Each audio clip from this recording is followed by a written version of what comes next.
insyaallah ada jalannya, insyaallah, insyaallah, insyaallah ada.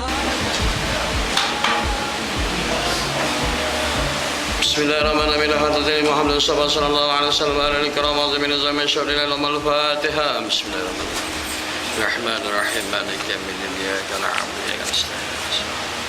Shiratal ladzina an'amta 'alaihim. Baik, kita hadiahkan satu Fatihah kepada pengarang akan kitab ini, yakni Syekh Abdul Rauf Mansuri Aceh. Syekh Ulilahul Fatihah. Bismillahirrahmanirrahim. Maliki yaumiddin.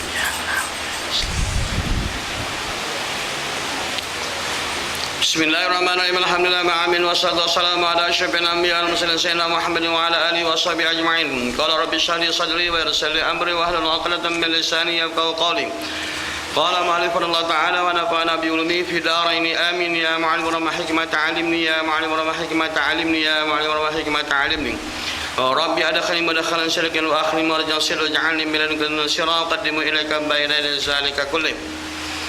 Baik, malam ini kita mulakan di antara satu kitab karang dinamakan Mawa'izul Badi'ah di antara karangan Syekh Abdul Rauf Al-Qansuri. Sebelum daripada itu ada satu kitab muhimmah bahaskan tentang ilmu hadis yang diterjemahkan oleh Syekh Abdullah bin Abdul Rahim Al-Fatani. Jadi kita baca pada bab yang kedua. Bab yang pertama itu membahaskan tentang masalah peradaban wanita dengan suami-suami mereka. Ya, yang kedua dia membahaskan tentang asas dalam ilmu tasawuf. Muka surat 151. Maknanya bagi tuan-tuan, ini mukadimah bagi kitab ni. Kalau siapa-siapa yang belum ada kitab, boleh beli kitab ni. Dia dijual di farmasi atau kedai seseng. Cuba tanya farmasi lah, kok ada kat farmasi ke kedai seseng, atau tanya kedai motor ke, kok ada. Dia dijual di antara, dia ada dua edisi, satu di antara Rumi dan satu lagi Jawi. Ikut yang mana kepahaman itu je lah. Kalau Jawi pun tak boleh, Rumi pun tak boleh. Aku tak tahu tulisan apa lagi nak kena keluarkan lagi, tak tahu terjemahan kitab yang mana lagi pula. Baik, kita ambil pusat 151. Bismillahirrahmanirrahim. Kumuliakan kitab ini, kumuliakan akan kitab ini dengan nama Allah yang amat murah pada memberikan rezeki akan segala hamba-Nya yang mukmin dan kafir dengan di dalam negeri dunia, lagi yang amat mengasihi akan segala hamba-Nya yang mukmin di dalam negeri akhirat. Yang itu terjemahan bismillah yang secara tepat. Dimulakan dengan perkataan bismillah dengan nama Allah. Perkataan Allah itu maknanya setiap daripada permulaan kerja mesti dimulakan dia dengan nama Allah.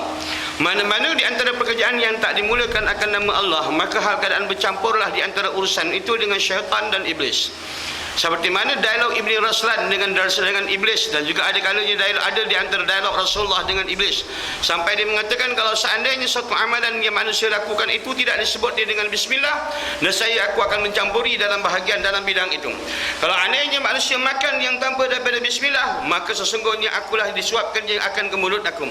Hatta daripada yang menyedihkan tuan-tuan, apa yang dinyatakan oleh iblis itu tadi, apabila di antara manusia itu hal keadaan melakukan hubungan suami isteri, lalu tanpa menyebut dia akan nama Allah, maka kata syaitan, akulah yang mendalui akan isterinya, kata syaitan.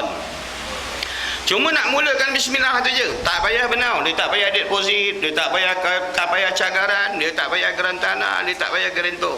Bismillah, asal sikit bismillah, bahasa sikit bismillah, atau ya Allah, jangan dia janji sebut nama Allah. Nak mulakan dalam bab macam tu. Kadang-kadang orang setengah daripada orang tu lah, kalau pergi rumah orang kahwin, tengok awet banyak, dia baca doa bismillahirrahmanirrahim, Allahumma barik lana bima razaqtana wa qina adzabannar. Yalah, awet banyak, baca dia doa panjang-panjang. Lepas mayat, lepas makan kang, tak ada lah dia baca doa kang. Pasang rokok, tu dia pong-pong macam Dayak dapat senapang. Dah tak ada lagi dah. Masa nak makan dia baca, tapi dah lepas daripada makan dah tak ingat lagi dah akan Allah Ta'ala. Ini peringkat permulaan.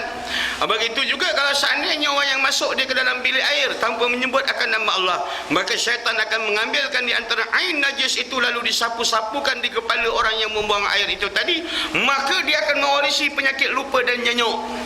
Dia akan cepat lupa, dia akan cepat nyanyuk. Lah maknanya dia akan selalu lupa. Ingatan dia makin lama makin kurang. Ini kelebihan bismillah. Takkan kita dah nak urai bismillah ni panjang sangat, kita ringkas saja. Kalau orang tengok apa hal kat surau tu, ramai orang lupa belajar bismillah. Aku boleh baca kat rumah. Baik, tak payah datang surau, baru baca bismillah. Baik, yang kedua dibahaskan sifat Ar-Rahman, ketuhanan. Membahaskan tentang Ar-Rahman, ketuhanan ini ialah Allah Ta'ala yang maha pemurah. Kalau keadaan menepati bagi janji dia bahawa dia akan berezeki kepada siapa saja yang duduk di atas muka bumi, maka dijamin dia akan bagi rezeki. Maksudnya dia akan bagi rezeki tak kisah sama ada daripada Islamnya ataupun kafirnya, manusianya atau binatangnya. Dia akan bagi siapa saja berlandaskan daripada firman dia, wa ma min dabbatin fil ardi illa 'ala Allahi rizquha. Tak ada yang merata di atas muka bumi ini melainkan Allah jamin rezeki dia. Rezeki adalah barang yang telah dijamin oleh Allah. Maka dengan sebab itu bila dikatakan jamin oleh Allah, orang semayang pun dapat makan, tak semayang pun dapat makan. Orang pakai tudung pun dapat makan, tak pakai tudung pun dapat makan. Yang sembah Allah pun dapat makan, yang sembah Tok Bekong pun dapat makan. Yang kadang-kadang seluar kaki panjang pun dapat makan, seluar kaki pendek pun dapat makan. Hatta daripada manusia sampai ada yang kadang dia tak suka pun apa pun agama yang diturunkan oleh Allah Ta'ala, maka hal keadaan tetap janji Allah, siapa saja melata atas muka bumi Allah, dia akan bagikan rezeki. Yang ni jaminan daripada Allah. Sebab itu manusia dalam keadaan dia muda tak akan takut kepada Allah Ta'ala. Pasal bila tak ada kata dia meninggalkan semayang macam mana banyak pun, hal keadaan rezeki dia tetap ada. Maknanya kalau tak ada kata macam mana dia derhaka kepada Allah pun, pasal rezeki itu tetap ada. Cuba di antara dia berlaku seperti mana kaum Nabi Musa alaihi salam. Walaqad alimtum allazina i'tadaw minkum bis sabti faqulna lahum kunu qiradatan khasin. Bagaimana hal keadaan Allah bagi tahu kisah di kalangan ahli Sabtu, antara orang Yahudi yang semayang pada hari Sabtu, Nasrani yang semayang pada hari Ahad, hari kebesaran Islam dia pada hari Jumaat. Ini tiga. Kebesaran Islam itu pada hari Jumaat, kebesaran Yahudi itu pada hari Sabtu, kebesaran Nasrani yakni Kristian itu pada hari Ahad. Ini tiga ni tuan-tuan. Cuma beza dia lah, geng-geng ini dia masuk gereja dia pada hari Sabtu seminggu sekali je. Dan ada satu geng yang kedua tu pula dia masuk gereja dia pada hari Ahad seminggu sekali saja. Ni ada orang pula dia nak tiru pula ni. Apa dia nak tiru? Dia nak masuk masjid tu seminggu sekali je, Jumaat je. Maknanya dalam keadaan sistem ibadat itu pun hampir nak mirip kepada agama lain. Dia tak semayang hari-hari, dia semayang Jumaat je. Dalam keadaan yang lain tu juga agama yang itu, dia pun tak semayang hari-hari, dia semayang hari Sabtu je. Yang satu agama tu, dia pun tak semayang hari-hari, dia akan semayang pada hari Ahad je. Ini tiga hari kebesaran. Maksudnya kita nak kena fahamkan betul-betul di antara bila Allah Ta'ala letakkan rezeki itu ada jaminan. Maksudnya kalau aku tak semayang pun makan ada, kalau aku tak pakai tudung pun makan ada, kalau tak ada kata aku tak pergi surau pun makan ada. Bila makan ada lah yang buatkan manusia berani. Kalau zaman Nabi Musa AS, bila orang golongan yang tak pergi semayang pada hari Sabtu, diorang tengok di laut itu Allah paparkan ikan cukup main banyak. Allah perintahkan jangan pergi menangkap ikan pada hari Sabtu. Umat Muhammad diperintahkan jangan berjual beli pada hari Jumaat. Tiap-tiap agama dia ada larangan dia, tuan-tuan. Ya? Kalau golongan hari Sabtu dia kata jangan pergi ke laut, jangan pergi tangkap ikan. Lalu satu ketiganya dia ponteng semayang dengan Nabi Musa AS. Lalu dalam keadaan dia pergi tepi laut, tiba-tiba dia tengok ikan makin lama makin banyak. Padan dan Nabi Musa tak bagi kita tangkap ikan, pasal hari Sabtu lah ikan yang paling banyak. Bila dia orang turun saja ke laut, kemudian mereka tangkap ikan dapat banyak, naik saja ke pantai, Allah sumpah mereka jadi kera-kera, jadi beruk-beruk. Dan setengah daripada pendapat mengatakan ada di kalangan mereka yang Allah sumpah menjadi babi bila mana mereka melanggar arahan Musa pada hari Sabtu. Yang ini di antara umat Nabi Musa. Sebab itu saya katakan kebanyakan manusia ni bila dia tak semayang pun dia tak heran pasal rezeki dia ada. Pasal kalau seandainya tak ada kata dia tak semayang pun tak apa, pasal di antara badar itu tak kena. Dia tak semayang, dia lagi sihat. Dia tak semayang, lagi sihat dia. Dulu pinggang 28, dah naik 38. Dulu dalam keadaan dia makan sikit, tak ada dessert, basuh-basuh mulut. Sekarang dah ada. Lagi tak semayang, rezeki lagi mewah Allah bagi. Tapi kalau zaman Nabi Musa AS, sekali saja mereka ingkar, Allah laknat kata mereka terus jadi babi dan ke. Andainya Rasulullah tak minta tangguhkan azab ni, tuan-tuan. Rasulullah minta tangguh azab ni. Kalau Rasulullah tak tangguh minta azab ni, agak-agak kalau siapa tak sembahyang Jumaat jadi beruk. Ramai tak beruk kat Melaka ni gua agak. Itu apa pasal lupa beruk tu? Sahih tak sembahyang Jumaat. Minggu depan pergi balik, pulihkan beruk dia balik. Bila dah pulihkan beruk balik, tiba-tiba tak sadar hati tak pergi Jumaat. sumpah jadi beruk balik. Oh, kalau cash Tuhan kasih macam tu, tak muat surau ni lebih. Penuh surau ni. Masjid bertindan-tindan sampai semayang atas bau imam pun ada. Pasal apa? Takut sumpah kena beruk, takut sumpah jadi beruk, takut sumpah jadi babi. Ini yang berlaku pada zaman Nabi Musa. Dia tak sama dengan Rasulullah. Dengan sifat Ar-Rahman, ketuhanan ini manusia dalam keadaan bila takdir kata, hal keadaan Allah janji min dabatin, siapa saja yang meratakan muka bumi Allah, illa 'alallahi rizquha, melainkan jaminan mutlak rezeki datang daripada Allah. Ini soalan yang pertama. Soalan yang pertama, rezeki yang datang daripada Allah itu illa 'alallah, yakni atas dhaman, atas jaminan daripada Allah. Saya bagi tahu pada orang yang hadir dalam kuliah ni, kitab ni kitab tasawuf. Dia bukan kitab fiqh. Bila tasawuf ni, kadang-kadang syarah dia tu ada sanggah sikit. Maksudnya, kau jangan berhujah kitab ni dengan kitab fiqh, tak edit dia. Bila cakap takdir kata di antara Allah nyatakan bahawa rezeki itu jaminan daripada Allah. Tiba-tiba lebay pergi doa, ya Allah ya Tuhan kurniakan aku rezeki ya pasal. Kalau mengikut dari segi ilmu fiqh dia tak salah tu dah. Tapi dari segi ilmu tasawuf dia jadi satu masalah. Baik, saya ambil di antara dialog antara waliullah dengan suara, dengan hak ketuhanan. Bila seorang wali berdoa, ya Allah ya Tuhanku kurniakan aku rezeki, tiba-tiba suara mengatakan, tidakkah aku nyatakan dalam Al-Quran bahawa sesungguhnya rezeki itu aku jamin? Adakah kamu tidak membaca akan kitab aku? Hari kedua dia berdoa, ya Allah kurniakan aku rezeki, ya Allah tidakkah aku jamin benda itu dalam Al-Quran? Adakah kau menganggap aku ini Tuhan yang memungkiri janji? Tuh, sekali lagi dia berdoa, ya Allah kurniakan aku rezeki, ya Allah adakah di antara aku ini Tuhan yang berjanji dalam Al-Quran dan seluruh watak engkau dan seluruh kehidupan kamu di atas dunia makhluk ini akan di bawah perhatian aku? Kenapa kamu mengulangi akan doa meminta rezeki padahal telah aku jamin di dalam Al-Quran? Yang keduanya, adakah kamu beria-ia minta rezeki? Adakah kamu rasa diri kamu terlepas daripada pandangan aku, kata Tuhan. Ya cik ya, kadang-kadang yang kencing manis dah 28. Ya Allah kurniakan aku rezeki, ya Allah kurniakan aku rezeki, ya Allah. Padahal kencing manis minum kedai pun TO nipis, kurang gula, kurang harga. Makan minum dah tak banyak lagi dah. Tapi minta lagi rezeki, minta lagi rezeki. Nisbah dalam bentuk itu Allah menyatakan, mintalah kepada aku apa yang aku tuntut daripada kamu. Apa yang Allah tuntut kepada kita?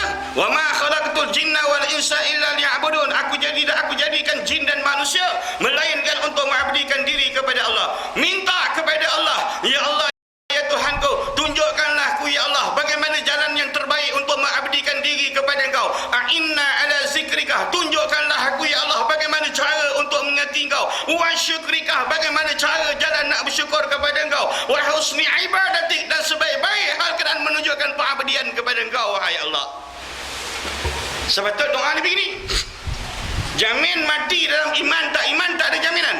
Tapi manusia kenapa tak meletakkan doa itu tadi seperti mana doa Tuan Imam, Allah makhtim lana bi husnil khatimah, ya Allah sudahkanlah aku dengan sudah yang baik. Wala takhtim alaina bi su'il khatimah, jangan kau sudahkan aku dengan kesudahan yang buruk. Kenapa doa ini orang tak sibuk? Ya Allah kurniakan aku rezeki, ya Allah. Ya Allah kurniakan aku rezeki, ya Allah. Ya Allah kurniakan aku rezeki. Berserabut pemikiran kita duk memikirkan rezeki, tuan-tuan. Kalau tengok dalam bab-bab yang lain, makhluk yang paling pertama sekali, paling kuat sekali berserah dalam urusan rezeki, tawakal yang paling kuat adalah burung. Yang nombor 2 adalah binatang. Yang ketiga adalah manusia. Sebab itu manusia ni kalau dia digelarkan yatim bila mati bapa. Binatang ini digelarkan dia anak yatim dengan sebab mati mak dia. Tapi burung tak digelarkan dia yatim bila mati bapa. Bila mati mak juga dia tak gelarkan yatim. Bila mati mak dan bapa burung ini, baru burung ini digelarkan anak yatim. Bila dia keluar ketika waktu subuh, lepas daripada waktu subuh, dia berdiri dulu dekat sarang dia, dia akan memuji-muji dulu akan nama Allah. Padahal rezeki belum lagi dapat lagi, tuan-tuan. Apabila dia mengayau di atas muka bumi Allah, bila penuh tumpuluk dia ni tadi dengan makanan, dia tak akan masuk terus ke sarang dia, tuan-tuan. Dia akan duduk di keliling sarang dia, dia akan memuji akan nama Allah pada ketika itu baru dia akan masuk ke sarang. Sebab itu Nabi mengisyaratkan, berserahlah kamu urusan rezeki kamu seperti mana berserahnya burung pada waktu pagi yang keluar pada ketika itu, yang berserah kepada Allah. Dia balik dengan keadaan penuh kesyukuran apabila tempeluknya penuh dengan makanan yang dihadiahkan oleh Allah. Ini bab rezeki ni jadi berserabut lebih. Rezeki ini dijadi hijab bagi manusia. Sebab itu rezeki ini, dalam pembahagian rezeki ini, sebenarnya di antara orang Islam ni, dia kena bagikan rezeki yang perlu dituntut adalah rezeki batin, bukan rezeki dalam bentuk zahir. Rezeki zahir ini barang yang dah dijamin. Tak payah dia bersibuk-sibuk beria-ria mencari rezeki. Allah letakkan jalan mudah cari rezeki. Wa man yattaqillah, barang siapa yang meletakkan ketakwaan dia kepada Allah, yaj'al lahu makhrajah, aku akan bukakan jalan yang mudah, kata Tuhan.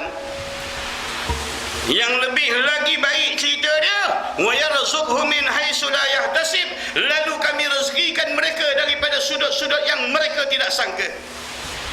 Wa man yatawakkal 'ala Allah fa huwa hasbuh, barang siapa yang menyerahkan urusannya kepada Allah, fa huwa hasbuh, dia di dalam jaminan Allah.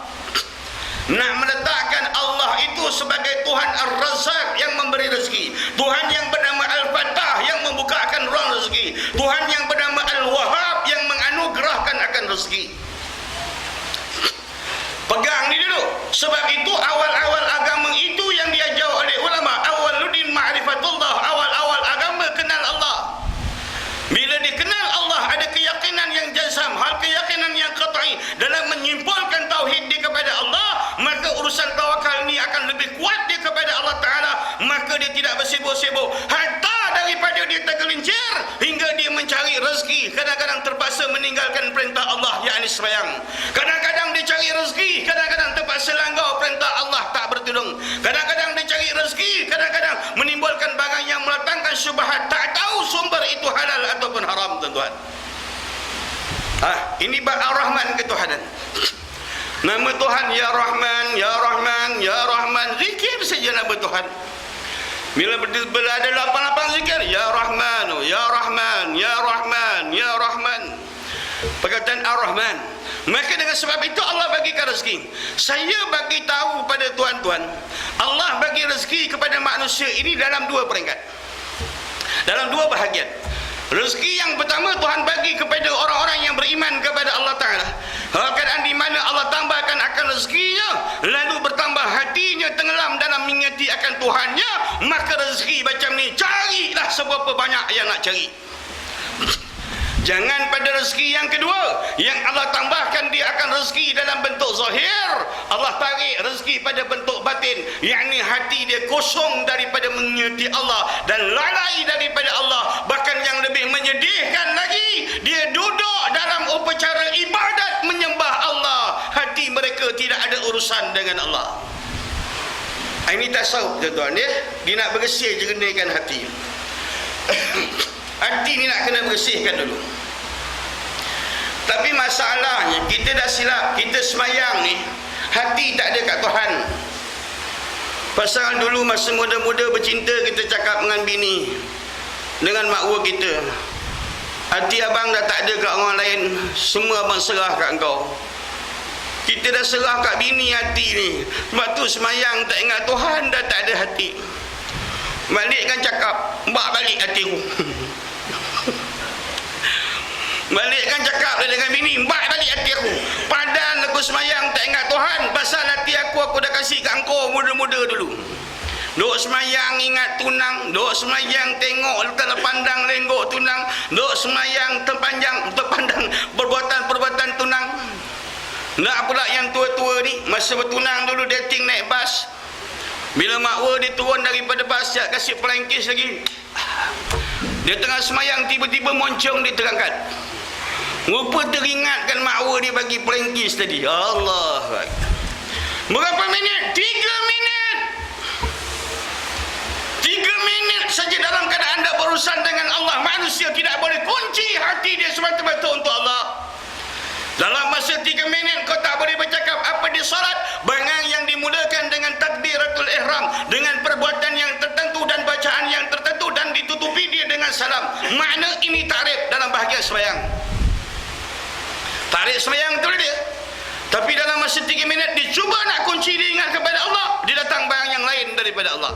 Yang ini cerita pasal yang jasad ini tuan-tuan, dia tak ke mana. Kullukum min Adam wa Adamu min turab. Sekalian kamu daripada Adam dan Adam itu daripada tanah. Maka kembalinya balik kita besok kepada tanah. 1 hari kita mati, maka terkejung segala jasad. 3 hari lepas mati, maka mata mula dalam keadaan ulat-ulat kecil keluar pada ketika itu. 5 hari kita mati, maka seluruh daripada rongga-rongga kecil mengeluarkan ulat dan badan makin lama makin mengembang. 7 hari kita mati, pecahlah perut di dalam kubur, maka keluarlah ulat-ulat yang berada di dalam kubur ini yang membinasakan kita. Bukan ulat dalam kubur, tetapi dia sudah pun berada di dalam jasad. Dia boleh bertahan di dalam perut ini sebab ada lagi milik Allah yang bernama roh dan nyawa. Bila Allah tarik 2 perkara ni, musumma innakum ba'da zalika lamayitun. So kemudian daripada itu, sesungguhnya hei sekalian kamu manusia, kamu akan digelarkan mayat satu ketikanya nanti. Bila hal keadaan anda mati, tak ada apa. Yang akan dihisab oleh Allah adalah roh, hati, akal manusia yang bakal berhadap kepada Allah. Sebab itu masa ibadat, kerja jasad ni tak perlu dipertikaikan banyak. Negro semayang 3 rakaat, Masaleh semayang 3 rakaat, Melayu semayang 3 rakaat, Jawa semayang 3 rakaat, Bugis semayang 3 rakaat, semua sama. Walakinna Allah yanzuru ila qulubikum. Tuhan nak tengok ketika engkau mengangkat takbir, bagaimana keadaan hati kamu berpaut dan bertaut serta tenggelam dalam ingatan terhadap Allah ketika melakukan ibadat. Walakinna Allah yanzuru ila qulubikum wa a'malikum. Allah nak tengok keadaan hati kamu dan juga jenis amalan kamu. Ayat itu dibahaskan wa a'malikum dan amalan kamu. Siang-siang Nabi dah kunci pasal dia keluar pula satu ilmu baru, dia tak payah semayang, janji hati itu ingat Tuhan. Ini satu yang terbaru keluar. Pahaman ni dah lama dah keluar, tapi yang baru-baru ni yang kena tangkap 59 orang, itu salah satu daripada pahaman. Orang yang mengatakan bahawa semayang ni tak perlu. Yang perlu adalah salatul daim, hati 24 jam dalam mengikuti Allah. Siapa dia nak dibandingkan dengan batang tubuh dan juga ain zat Rasulullah? Siapa di kalangan Tok Guru dia nak dibandingkan dengan kekuatan dan kelebihan yang Allah kurniakan kepada Syekh Abdul Qadir Jailani? Di tengah-tengah semayang dia berzikir, tiba-tiba ada cahaya keluar di sebelah kiri. Lalu dalam keadaan diludahkannya cahaya itu tiba-tiba keluar ke depan. Tiba-tiba menyamar membentuk di antara bentuk satu makhluk. Lalu pada ketika itu dia mengatakan bahawa ya Abdul Qadir, sesungguhnya engkau makam yang dah terlampau tinggi, maka engkau tak perlu lagi dalam keadaan berzikir dan tak perlu lagi dalam keadaan berzikir. Maka memaki marahlah Syekh Abdul Qadir Jailani kepada cahaya tadi yang keluar daripada dada dia, tiba-tiba rupa-rupanya adalah syaitan. Maka jawab Syekh Abdul Qadir Jailani, bagaimana di antara aku boleh meninggalkan urusan zikir, kerana zikir merupakan kenderaan aku untuk naik kepada hadrat Allah, merupakan kenderaan aku dalam tenggelam mengenal keadaan berlazat-lazat dengan Tuhan aku. Dia berdiri dekat satu padang satu ketikanya, turun cahaya daripada langit baik, lalu tiba-tiba bertukar menjadi satu orang yang berjubah. Lalu dia mengatakan, ya Abdul Qadir, aku datang daripada Tuhan. Aku datang kepada engkau nak bagi tahu bahawa mulai daripada hari ini engkau ya Abdul Qadir, kau tak perlu lagi semayang kerana engkau pun telah makam yang paling tinggi. Lalu diludahkan oleh Syekh Abdul Qadir Jailani, dimarah oleh Syekh Abdul Qadir Jailani, akhirnya mengangkat tangan dan berserender iblis pada ketika itu kepada Syekh Abdul Qadir Jailani mengatakan, ya Abdul Qadir, mulai daripada ini engkau akan bebas daripada gangguan aku dan segala syaitan. Sesungguhnya adalah hak engkau adalah benar, kerana sesungguhnya engkau masih lagi berpegang setinggi mana pun makam kau, namun solat tetap dalam keadaan kau tak akan tinggalkan. Saya pun kalau ada peluang dapat ilmu, so jangan semayang pun kalau kata ada hujah, saya tak. Saat-saat tengah tidur tiba-tiba dia suruh semayang subuh, ramai kau suka. Subuh Maghrib ramai. Subuh Sebab tu Nabi kata nak lepaskan munafik ni subuh. Bukan sembahyang lain, subuh. Maghrib ramai, Isyak ramai, Jumaat ramai, subuh relax. Ada 4, 5, 6, 7, 8 orang. Itu pun separuh yang datang sembahyang sebab tak boleh tidur. Dah badan puas bergolek tak boleh tidur. Dah datang ke masjid sekejap, suruh sekejap. Tak ada. Itu dia Syekh Abdul Qadir Jailani, tuan-tuan. Siapa yang tak kenal Syekh Abdul Qadir Jailani? Habis. Maka dengan sebab itu perkataan bismillah dikhususkan perkataan yang kedua, nikmat yang Allah bagi tetapi dalam keadaan ditarik pada nikmat yang batin.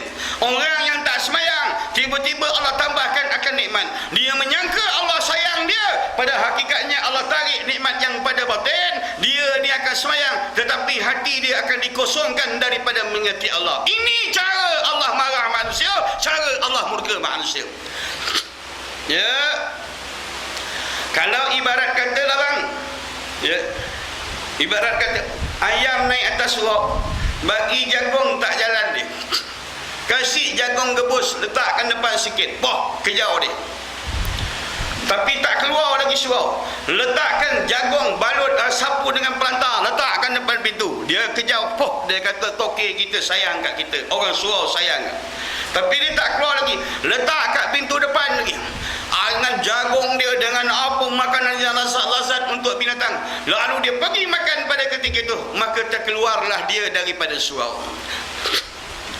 Begini kaedah cara Tuhan memurkai manusia. Bila mana dalam keadaan dia tak pakai tudung, dalam keadaan dia tak bersemayang, dalam keadaan dia larah dan bermaksiat, Allah tambahkan lagi nikmat pada ketika itu. Lalu dia menyangkakan fayaqul rabbi akraman, sesungguhnya Tuhan muliakan aku. Bila dia mengangkat saja takbir Allahu Akbar, Bismillahirrahmanirrahim, 1% pun tak ada ingatan dia terhadap Allah, kerana hati dia sedang dimurkai oleh Allah. Allah tambahkan lagi nikmat, hati dia lagi jauh daripada Allah. Allah tambahkan lagi kebahagiaan anak bini dia, hati mereka. Akhirnya dia menjadi umat Islam yang berpura-pura. Mereka tetap juga melakukan semayang, tetapi hubungan hati, batin dan i'tiqad tidak ada apa hubungan dengan Allah Ta'ala, tuan-tuan. Nak tengok Tuhan marah tak marah, tengok pada hati. Kalau daripada pagi sampai petang hati itu lalai daripada Allah, menandakan kita bukan pilihan daripada Allah. Andainya manusia itu diberikan dia belayan kasih daripada Allah, nescaya ringanlah jasad dia akan melakukan ibadat. Andainya manusia dapat menghirup dia sayang daripada Allah, maka hal keadaan rajinlah hati dia sentiasa mengingat, walaupun dia tidak duduk dalam bidang, tidak berada dalam semayang, naknya masa berjalan hati mereka sentiasa berhubung dia dengan Allah Ta'ala. Andainya orang yang mendapat hembusan cinta daripada Allah, maka fanaklah pandangan mereka bagi sekalian daripada makhluk ini tadi, melainkan terintim, terikat dan tenggelam ingatan dan kelazatannya bersama dengan Tuhannya, tuan-tuan. Nak cerita hati, pasal Islam yang di luar ni senang dilakonkan. 2-3 bulan lepas saya Islamkan satu budak asli. Budak asli. Bagi Islam ke dia, dah jumpa lepas tu sebulan, wah dah cantik dah. Dah pakai kopiah putih, dah pakai jubah dia, janggut pun dah tumbuh-tumbuh, dah nampaknya gini-gini. Kalau dia semayang di kalangan kita, siapa tahu yang dia ni baru masuk Islam 2 bulan, baru masuk Islam 3 bulan. Zahir senang dicorakkan, tuan-tuan. Sebab itu Allah pandang pada batin. Tengok dalam kisah, dalam perbahasan Al-Amru wal-Maqasid, perbahasan dalam kaedah usul fiqh. Apa kata dia? Bahaskan di antara kebanyakan dalam matan-matan arba'in yang membantah dalam hadis 40, dia membahaskan innamal a'malu binniyat wa innamal likumri'in ma nawa, faman kana hijratuhu ila Allah wa rasulihi wa hijratuhu ila Allah wa rasulihi wa man kana hijratuhu lid-dunya yusibuha aw imra'atin yankihuha faman kana hijratuhu ila Allah wa rasulihi wa hijratuhu ila ma hajara ilaihi. Fahijratuhu ila Allah wa rasulihi. Apa maksud daripada ayat? Setiap daripada amal Tuhan Tuhan nak tengok pada niat.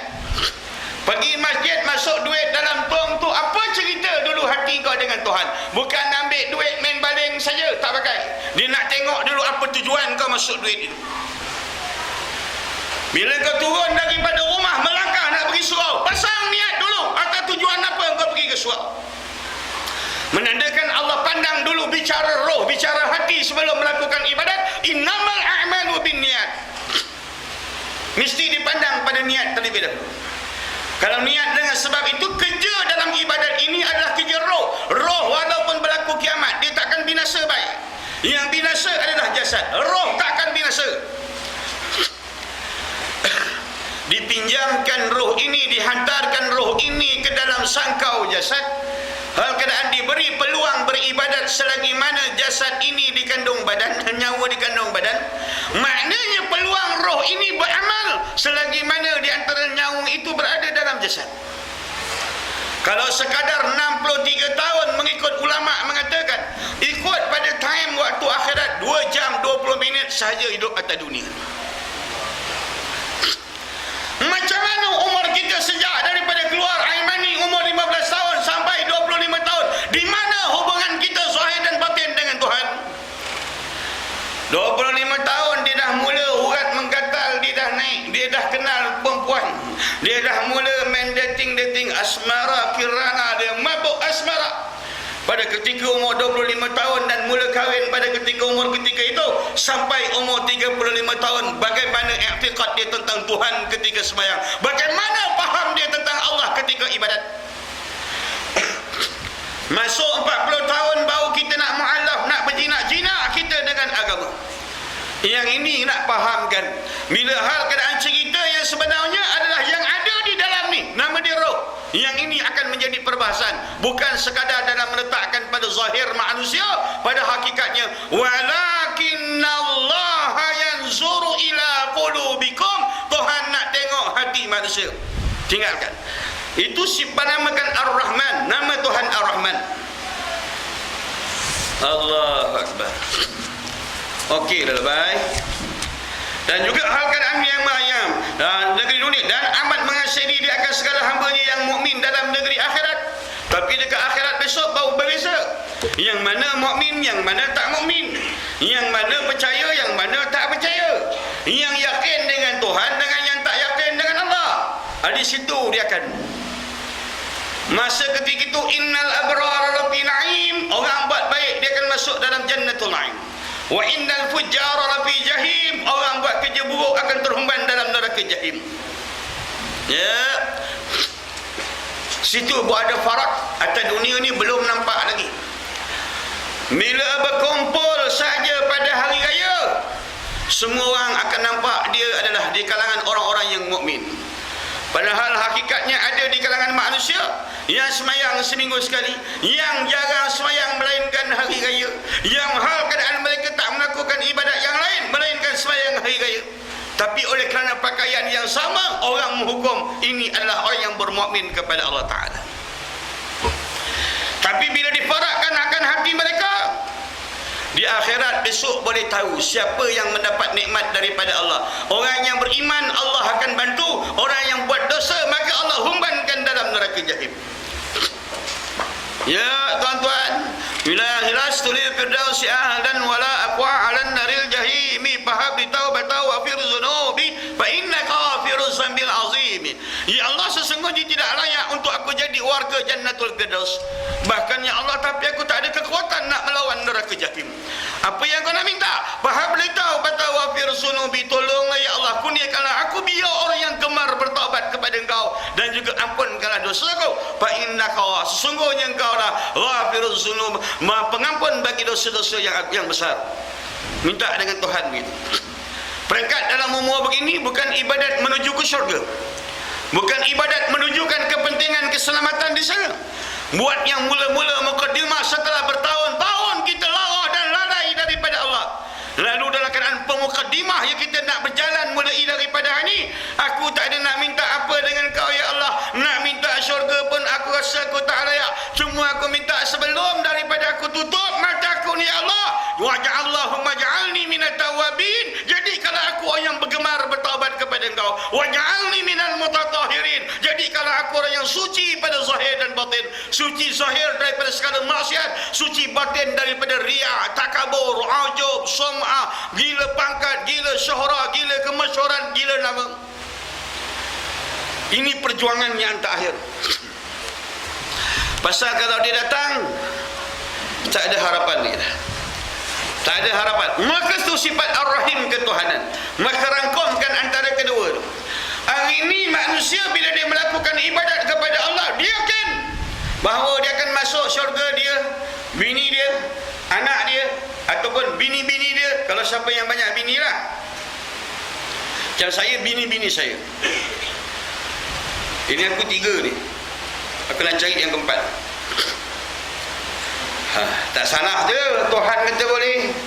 Takkan manusia kata tak boleh. Panggihum ma tabarakum minan nisa masna. Tuhan suruh kahwin 2, wa sulasa 3, wa ruba' 4. Fa in khiftum, andainya kamu takut tak boleh berlaku adil, maka 1. Tapi mula-mula Tuhan suruh kahwin 2. Kau silap tak jumpa ayat ni dulu. Kalau jumpa ayat ni dulu kan senang, tapi kau silap jumpa ayat lain pula. Tu contoh lah.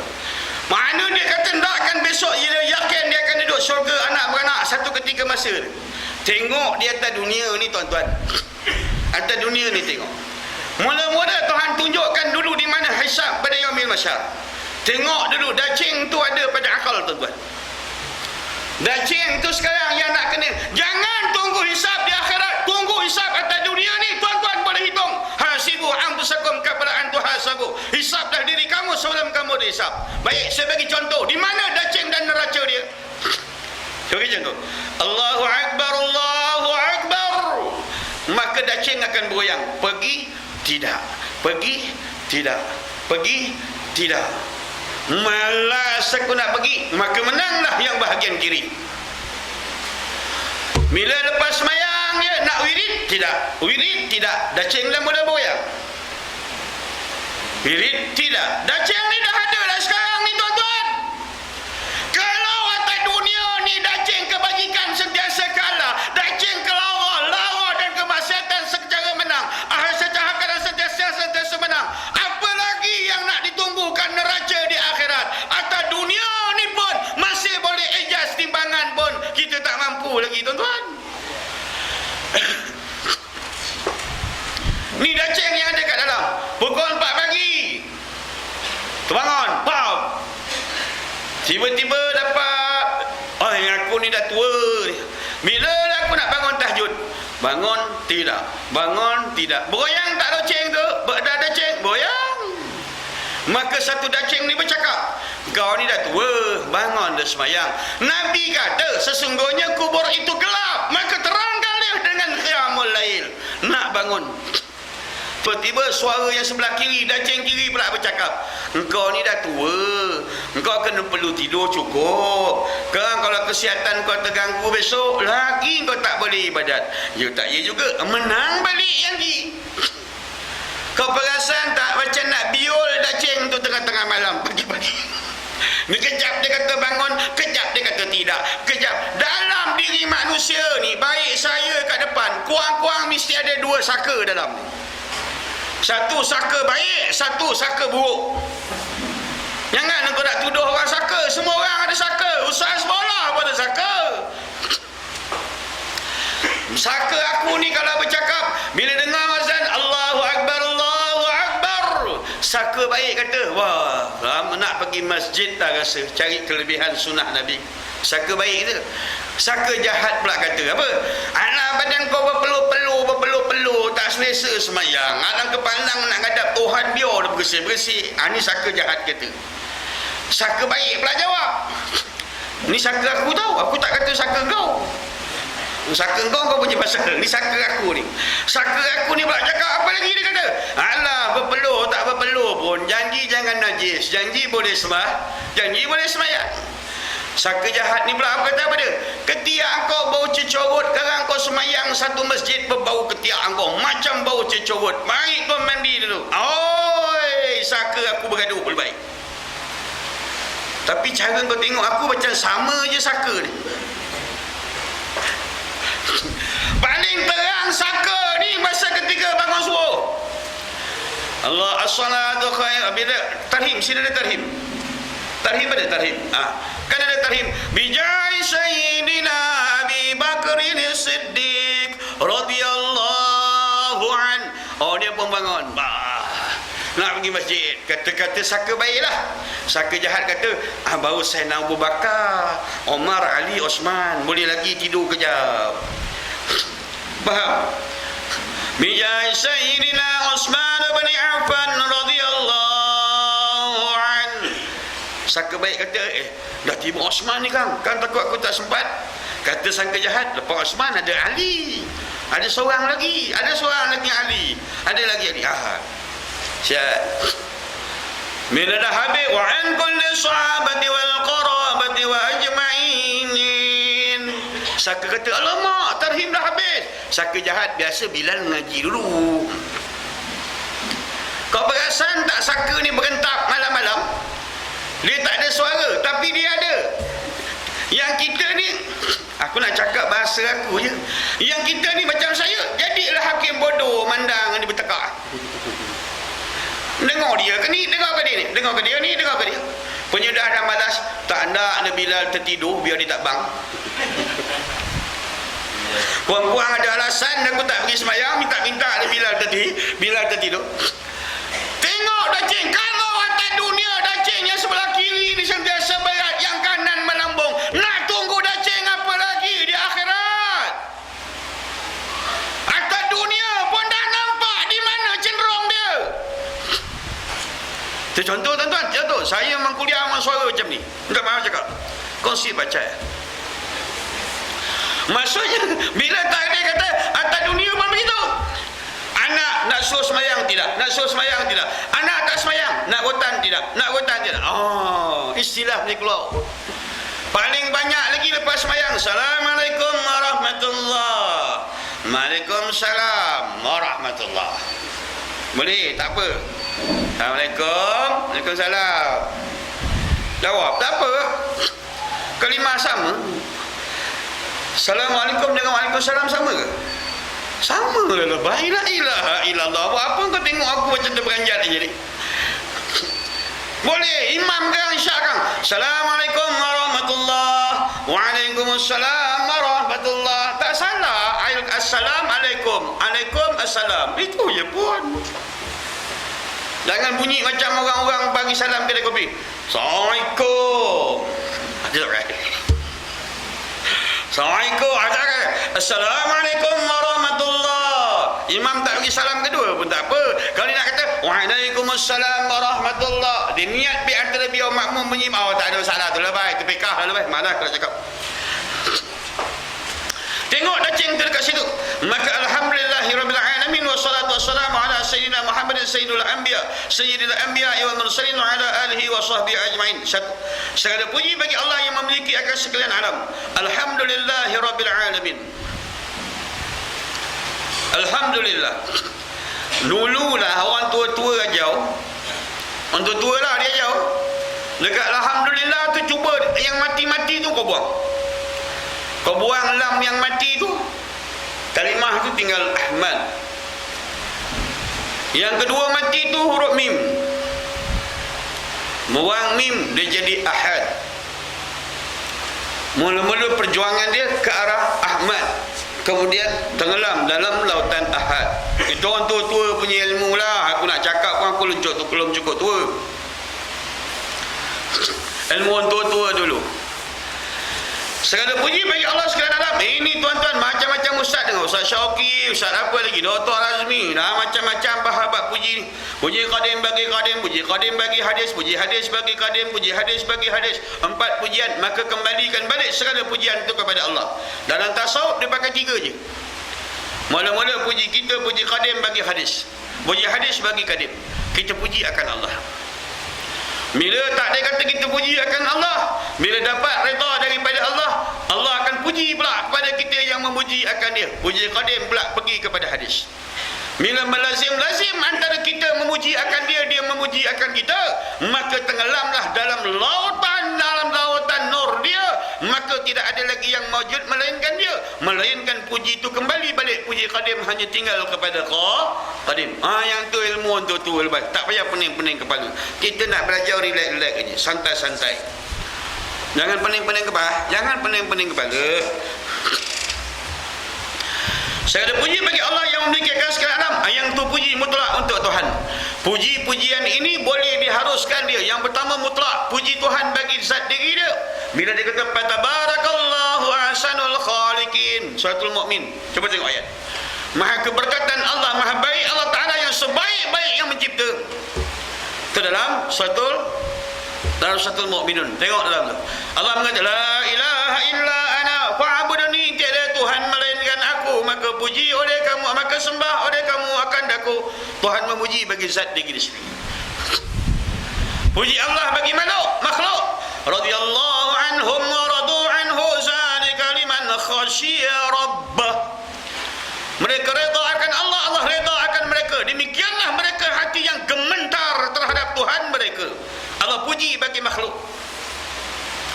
Layaklah Muhammad hidup dia tak pernah senang, penuh dengan derita. Dia sabar dengan ujian, maka layak dia dapat pujian daripada Allah dan layak dia dilantik menjadi kekasih Allah.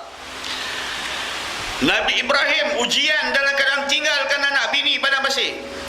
Didatangkan mimpi sembelih pula anak. Didatangkan fitnah pula, dia dicampakkan dalam api. Dia terima seluruh daripada anugerah, daripada ujian daripada Allah. Akhirnya dia digelarkan sebagai teman Allah, Khalilullah, tuan-tuan. Syarat dia lah, orang yang nak jadi kekasih Allah ni kena gasak dulu. Bukan suka-suka dia je. Muhammad digasak daripada dia lahir. Sebelum dia lahir, dia tak lihat bapa dia. Mula-mula dia tak ketandusan kasih sayang seorang ayah. Muhammad ketika umur tadika 6 tahun, tengah sedap bermain dengan mak dia, dengan anak Al-Mainah sedap bermain dengan anak dia, Allah ambil mak dia pada ketika itu. Muhammad diyatim piatukan dalam usia 6 bulan. Mana ada cerita Muhammad sekali-sekali melawat tembok Cina? Ada? Muhammad kadang-kadang bila banyak duit kadang-kadang pergi haji berkali-kali. Ada? Tak ada. Nak cerita Muhammad ni sampai hidup dia dalam keadaan ketakutan. Siapa dapat bunuh Muhammad, ganjaran dia 100 ekor unta. Takut, sentiasa takut. Berjalan kaki Mekah Madinah 400 km lebih. Kisah orang yang nak bakal ditabalkan menjadi Habibullah, kekasih Allah. Susah tu baik. Memang payah. Nak jadi kekasih Allah. Sebab itu syarat nak jadi kekasih Allah, betul kau kata kau sayang Allah, kau sayang Rasul, cakap dengan Tuhan malam ni. Ya Allah, ya Tuhanku, tidak aku sayang mutlak melainkan kepada Engkau. Ya Rasulullah, sesungguhnya aku sayang dan cinta kepada Engkau kerana Allah, ya Rasulullah. Cuba cakap macam tu. Kalau betul perkataan itu makbul, tunggu rekrut daripada Allah. Tak ada sejarah orang sayang Allah, sayang Rasul ni hidup senang baik. Ada? Tak ada. Muhammad Habibullah tu kadang-kadang sampaikan dalam keadaan peristiwa perang Gali Parit Ahzab ni, sampai 3 hari 3 malam tak makan baik. Hujan ke kipas? Hujan.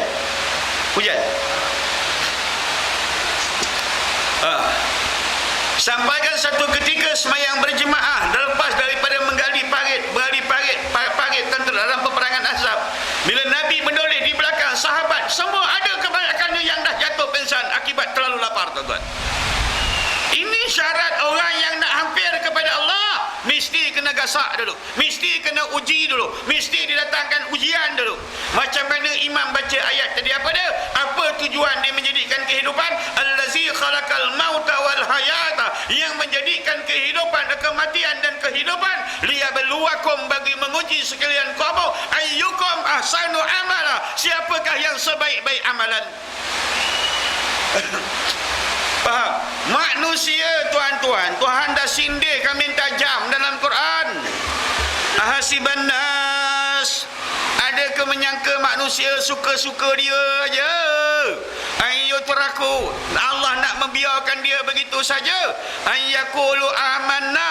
Dia mendabik dada mengatakan dia tak beriman. Wa hum la yuftanun. Sedangkan dia belum didatangkan ujian, belum didatangkan musibah, belum didatangkan dia dengan antara kesengsaraan yang membuktikan walau macam mana pun dia diuji dengan kekesaran, hati dia tetap tidak akan lepas Tuhan yang bernama Allah, tuan-tuan.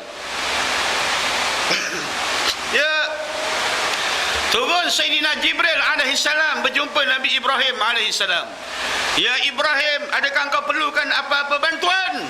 Maka jawab Nabi Ibrahim, ya, aku perlukan bantuan, tapi bukan daripada engkau, tetapi daripada Allah Ta'ala. Hasbiyallahu wa ni'mal wakil, ni'mal maula wa ni'mal nasir. Saat dah berada dalam api, dapat tawaran daripada Jibril dan tentera-tentera daripada langit, namun Sayyidina Ibrahim tetap berpegang di kepada Tuhan. Yang ini syarat orang yang nak ditabalkan menjadi khalil, teman Allah.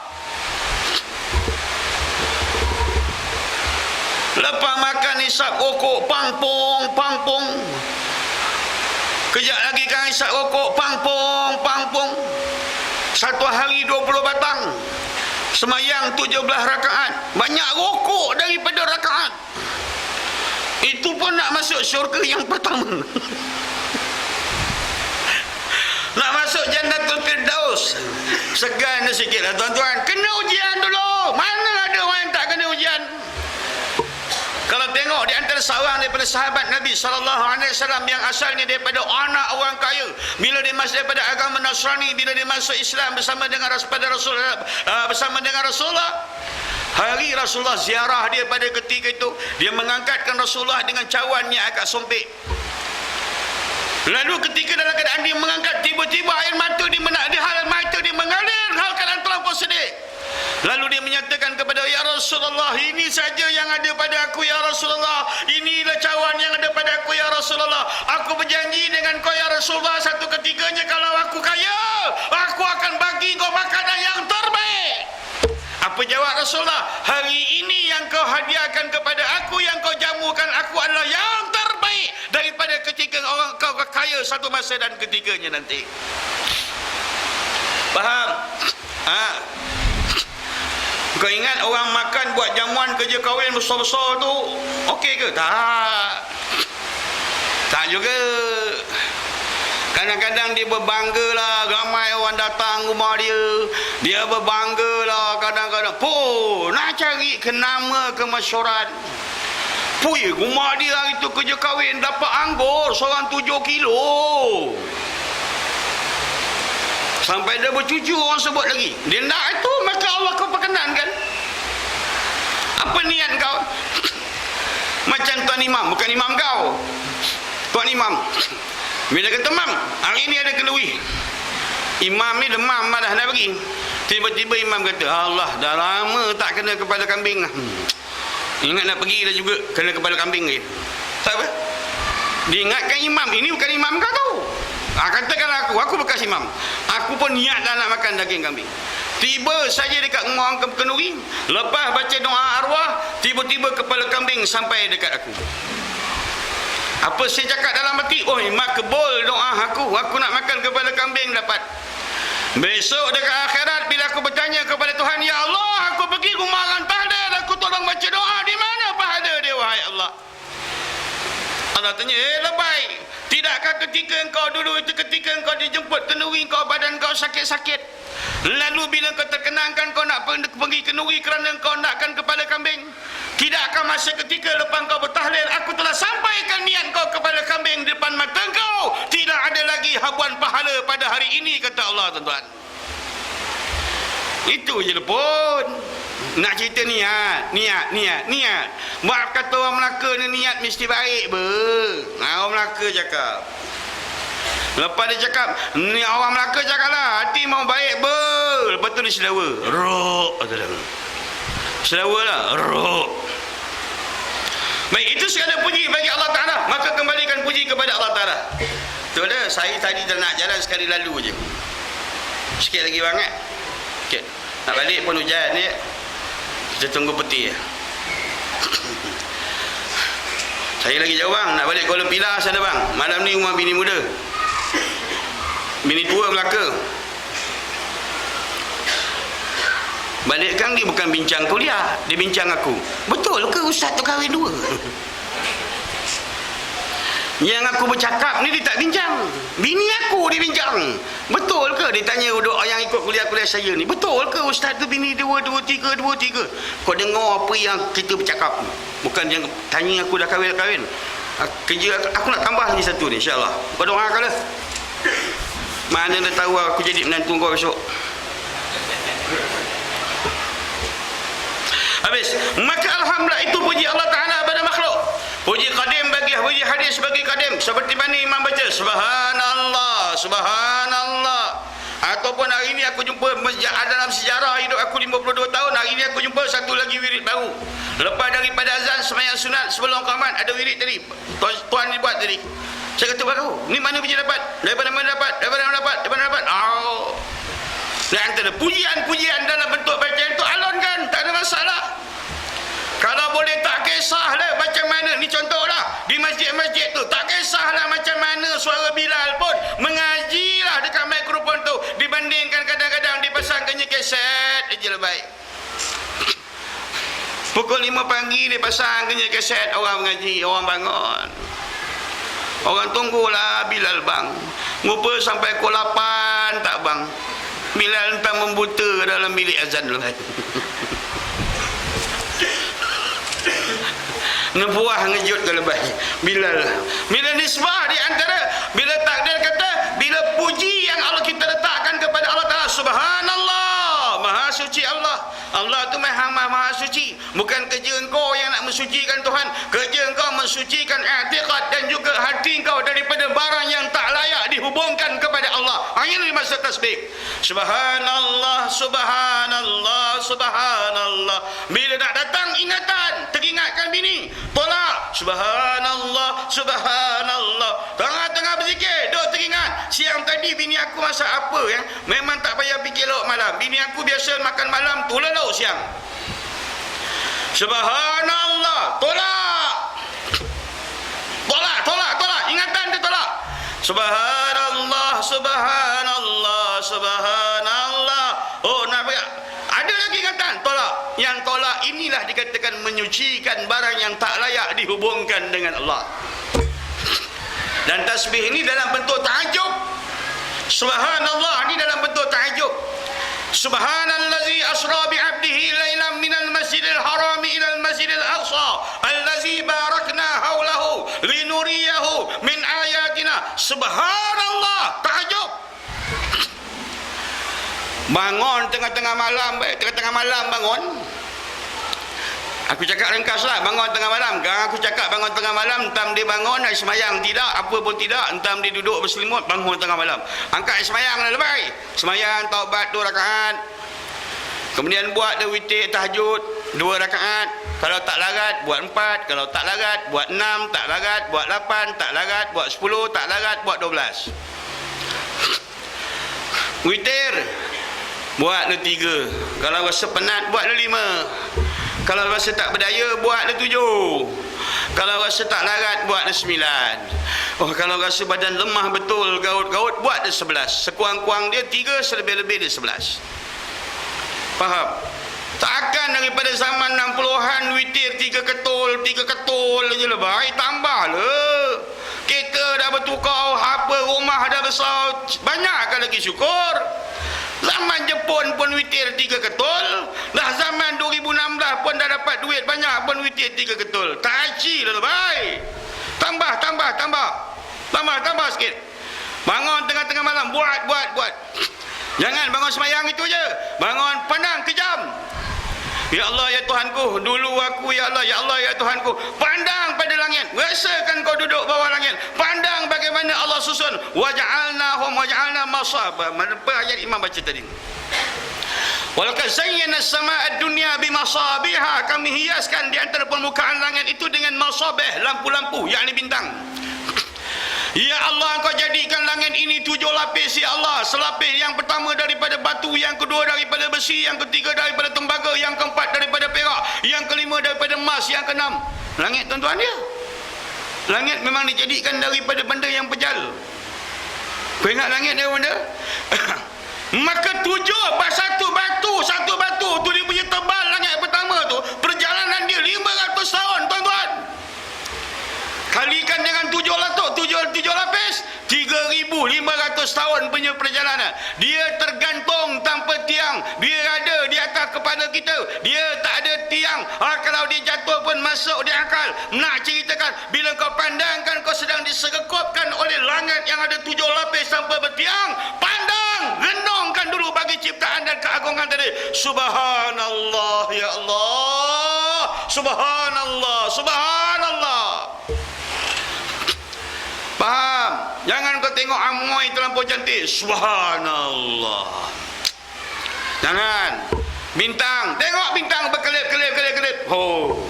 Puji itu kerana ta'ajub. Itu contoh. Kita puji akan Allah. Jalan subhanallah, alhamdulillah, Allah akbar. Wirid ini Nabi nyatakan dalam, Allah nyatakan dalam hadis qudsi. Barang siapa yang membaca subhanallah, alhamdulillah, Allahu akbar, atau imam joinkan tiga-tiga sekali boleh imam. Bilana rabbana subhanallah walhamdulillah wallahu akbar, subhanallah walhamdulillah wallahu akbar. Imam nak baca seketul-seketul pun boleh. Subhanallah, boleh. Baca terus 3 pun boleh. Itu dalam azkar Imam Nawawi dia bahaskan, boleh disambungkan. Tak kisahlah Aiman tak kisah baca, janji baca.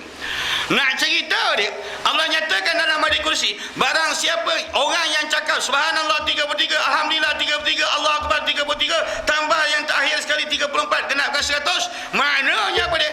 Tidak akan kecewa bagi orang yang berzikir lepas daripada semayang 33 subhanallah, alhamdulillah, Allahu akbar, hal kalian takkan kecewa, kata Allah. Kerja dia ringan aja lah. Baik, mana ada tasbih besar-besar pada sepak, ringan aja pun.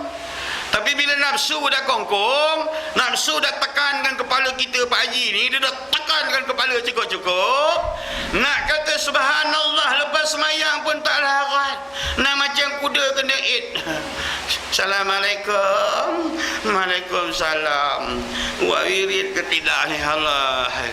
Buat wirid ke tidak? Sekarang kalau aku tak buat, sekarang ustaz bola kata nafsu.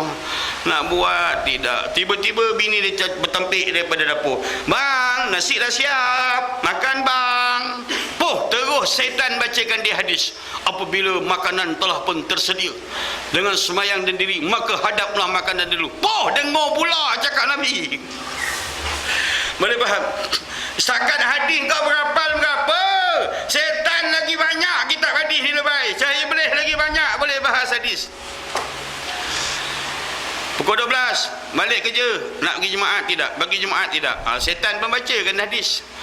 Barang siapa yang tak sembahyang jemaat 3 kali berturut-turut, yang bacakan setan itu berturut-turut, saya jadilah dia tanda munafik yang zahir. Dan dah boleh dah minggu lepas. Ni boleh cuti 2 minggu. Ambil lah kau. Okey, habis khabar tu. Itu tanda syak ke tanda suruh balik tu? Tak apa, kita sambung 2 minggu lagi akan datang. Dan juga yang terakhir, di antara salam puji kita antara makhluk dengan makhluk, kita puji kita dengan kita. Jangan kamu puji di kalangan kamu sesama kamu. Sesungguhnya pujian itu ialah terhadap saudara kamu. Kamu mencampakkan satu rantai daripada rantai api neraka. Jangan puji. Puji ini tak boleh kepada orang tua-tua, kecuali pada kanak-kanak. Ya, orang tua-tua ni jangan puji. Pasal bila dipuji dia akan riak, dia akan takabur, dia akan ujub, akan sum'ah. Bila Nabi Ibrahim bertanya kepada Allah, ya Rabbi kaifah tuhyil mauta, hai Tuhanku bagaimana kau menghidupkan yang mati? Maka Allah bertanya, afalam tu'min, adakah kau tak percaya? Apakah kau tak yakin? Walakin liyatma'innal qalbi, tujuan ni bagi nak menenangkan jiwa aku. Allah perintahkan ambil burung 4, burung merak, burung pati, ayam jantan, ada 4 ekor lah, ambil. Potong kepala dia Ibrahim, potong. Badan dia tadi campurkan blender, campur, hancurkan. Kemudian kau naik dekat bukit dia Ibrahim, pegang burung merak. Hei merak, hidup lah kau. Tiba-tiba daging tu bercantum balik, hidup merak. Pegang ayam jantan, hidup. Pegang burung pati, hidup. Pegang burung gagak, hidup. Kenapa Allah ambil dengan 4 contoh? Yang pertama burung merak. Burung merak ni kau jangan siul, kau jangan puji, kembang dia lebih. Ayam Belanda mirip macam buah merak lah, ayam Belanda. Kau jangan letakkan cermin depan dia. Tak makan satu hari pun tak apa. Tahan dia berpusing-pusing di kembang-kembangnya, di kembang-kembang. Rumah kau ada tak buah merak? Ayam Belanda ada tak? Dia jumpa cermin, dia bila jumpa cermin, tak ada ayam Belanda rumah kau. Semua orang ada bela ayam Belanda di kat rumah. Dia kalau nak pergi rumah kahwin je, dia dah pakai cantik-cantik, kau tengok ayam Belanda rumah kau. Lepas tu dia pusing. Dia kalau tudung kan dia tengok. Perangai ayam Belanda ada kat rumah. Jangan pergi jauh-jauh, kat rumah ada. Ayam Belanda, dia kena jack aja dia habis. Bila dia tengok dia cantik, kadang-kadang dia tanya lelaki dia, "Bang, cantik tak bang?" Cantik. Padahal lelaki tak akan cermin mata tu. Nampak pun tidak. Cantik tu. Cantik. Padahal cermin mata tak pakai, tak apa rupa tu. Itu dia salah satu kalah dia. Faham? Buah merak ni dia tak boleh tengok cermin. Ayam Belanda pun tak boleh tengok cermin. Kau tak pernah tengok orang paling gila lah, melainkan golongan tu kalau duduk depan cermin. Memang gila dia. Aku tengok dia pusing. Lepas tu dia pusing. Kalau kasih ni lipstick. Lepas tu lipstick tu dijaga, tak nak kasih.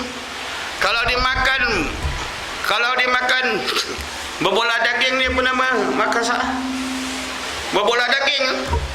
Kalau dia makan berbola daging, dia tak digigit perlahan-lahan dia. Kalau digigit kan kena lipstick habis. Dia buka mulut besar-besar, dia masuk. Ada, kau tengok ada kat mana-mana. Kau jangan tengok orang lain, jangan tengok. Tak percaya kan balik kan, aku cuba belanja aku makan. Kita tengok. Ini puji manusia, jangan puji dia. Kalau puji tak boleh. Tak percaya bini kau cuba masak asam. Bila dia masak asam dia kau puji, mangkuk punya masak asam, satu Melaka tak boleh lawan. Besok kau tak payah fikir, memang masak asam lagi. Puji kena puji, kata orang kaunseling lah, kaunselor kata puji. Tapi kita dalam tasawuf tak. Dalam kaunseling, kaunselor dia akan cakap puji isteri dia. Fadilah Kamsah ke siapa dia kau jumpa, dari segi teori pekah dia kata puji. Tapi kita tasawuf tak. Jangan puji kalau bini itu hal keadaan termakan puji. Faham? Bila besok kau puji lagi, malam hari ni masak asam kau lagi sedap daripada semalam. Besok pun kau jangan fikir lagi. Dah tetap masak asam. Selagi kau tak buah sir, itulah masak asam yang kau. Apa dia? Itulah diangkatkan kau. Maka tak boleh dipuji. Jangan dipuji. Manusia ni dia beramal 50 tahun. Maka dia digosakkan, kata Nabi, musnah amal dia dengan satu je. Sekali dipuji, maka rosak segala amal. Ya, jangan puji orang lah kalau boleh. Jangan elak-elak. Weh Bilal, rajin kau datang subuh hari ni pukul 5 kau dah sampai. Besok pagi 4:30 ni dah sampai. Boleh puji, terkecuali pada kanak-kanak. Bila tengok kanak-kanak, rajin cucu atuk berkemas. Kau tengok kejap lagi dia. Faham? Rajin cucu atuk membaca. Kejap lagi habis Quran atuk pun dibuka ni, dia nak baca. Habis dia baca. Faham? Budak boleh. Motivasi budak begitu. Dua perkara yang boleh pada budak, tak boleh pada orang tua. Yang pertama puji, yang kedua anak patung. Anak patung harus pada kanak-kanak. Itu pun perempuan untuk mengasah bakat keibuan. Kalau dah tua-tua, Pak Haji, Mak Haji naik kereta dekat cermin ada beruk 2 ekor merah berayut, itu aku tak berani tanggungjawab, lebih boleh. Dia patung ni dengan syarat dia ada budak kecil tak apa, untuk main-main budak kecil tak apa. Dua perkara tak boleh pada orang tua, boleh kanak-kanak. Yang pertama puji, yang kedua anak patung. Lain tak boleh. Wallahu a'lam. Insya-Allah kita akan sambung. Bismillahirrahmanirrahim. Alhamdulillah wassalatu wassalamu ala asyrafil anbiya'i. Allahumma tahhir qulubana min an-nifaq wa 'amalana min ar-riya'i wal jahl. Fa innaka ta'lamu kha'inatan a'yunina ma tukhfi as-sudur. Allahumma ya hannan ya manan qawwina al-iman wa la taj'al ash-shaytan mahfazna wa sallimna min fitnati hadha az-zaman. Allahumma ya hilal 'alamin ya mujib as-sa'ilin hablana min kulli shada wa sadad wa yaqina rabbana jammil lana bil 'ilmi wa hadina dunya wa dina. Rabbana 'alaika tawakkalna wa ilaika nabna wa ilaikal masir. Allahumma arham ummata Muhammad. Allahumma arham ummata Muhammad. Allahumma arham ummata Muhammad. Wa sallallahu ala sayyidina Muhammad بالأمي وعلى آله وصحبه وبارك وسلم والحمد لله بالعالمين تقبل الله منكم.